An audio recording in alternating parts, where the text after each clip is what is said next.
ওগো মা আপনারা আগমন করছেন, এই কারণে আগমন করাটা আমার কাছে বড় ভালো লাগছে।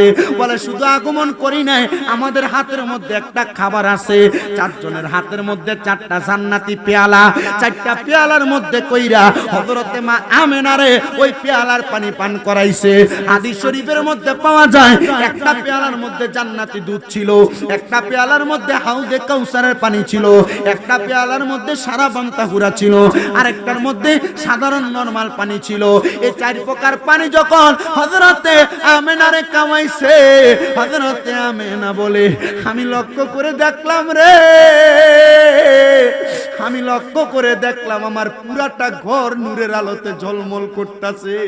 আমি আমেনা ওই নূরের আলোতে ঝলমল করা ঘরটা দেখা আমি দেখলাম মাঝখান দিয়া ফাঁকা, সিরিয়ার বড় বড় রাজপ্রাসাদ আমার চোখে